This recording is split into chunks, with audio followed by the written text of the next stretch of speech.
Kamalpur town হলে ত্রিপুরা সরকারের তথ্য সংস্কৃতি দপ্তর উদ্যোগে এবং কমলপুর নগর পঞ্চায়েতের ব্যবস্থাপনায় শুক্রবার এক দিবসীয় ধলাই জেলা ভিত্তিক ভীষ্মদেব স্মৃতি শিশু নাটক প্রতিযোগিতা অনুষ্ঠিত হয়।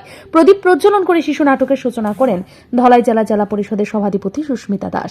অনুষ্ঠান মঞ্চে উপস্থিত ছিলেন কমলপুর নগর পঞ্চায়েতের চেয়ারম্যান প্রশান্ত সিনহা, দুর্গাচৌমুহনী ব্লকের পঞ্চায়েত সমিতির ভাইস চেয়ারম্যান সৌমিত্র গোপ, ধলাই জেলা তথ্য সংস্কৃতি দপ্তরের senior cultural officer Fakruddin Ahmed সহ মহকুমার বিশিষ্ট প্রবীণ নাট্যশিল্পীবৃন্দ।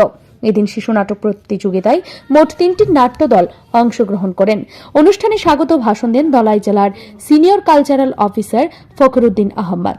অনুষ্ঠানে মহকুমা বিশিষ্ট প্রবীণ নাট্যশিল্পীদের সংবর্ধনা প্রদান করা হয়। উদ্বোধক ধলাই জেলার জেলা পরিষদের সভাধিপতি সুস্মিতা দাস বলেন, জীবনের চলার পথে নাটক মনস্থ করা প্রয়োজন রয়েছে। আমাদের জীবন নাটকের মধ্য দিয়ে চলছে।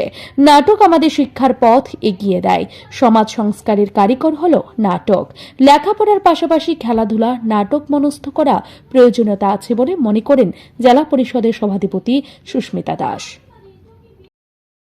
এখানে পরিবেশন করা হবে, সেই নাটক থেকে অনেক কিছু শেখার আছে। নাটক শুধু আমাদের আনন্দ দেয় না, নাটক থেকে অনেক কিছু শেখা যায়।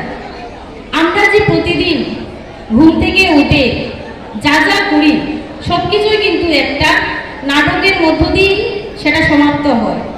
যখনই আমাদের মা বাবা আমাদের খেতে বলে, তখন আমরা ওনাকে কিন্তু বলি যে না, আমি এখন খাবো না, আমি একটু পরে খাবো। যখন আমাদের একটু পড়তে বলে, এখন বসবো না, আর একটু পরে বসবো। এটাও কিন্তু একটা নাটকই, কিন্তু সেটা কোনো মঞ্চস্থ হয় না। আমি ধন্যবাদ জানাই যারা নাট্য জগতের সঙ্গে যুক্ত আছেন।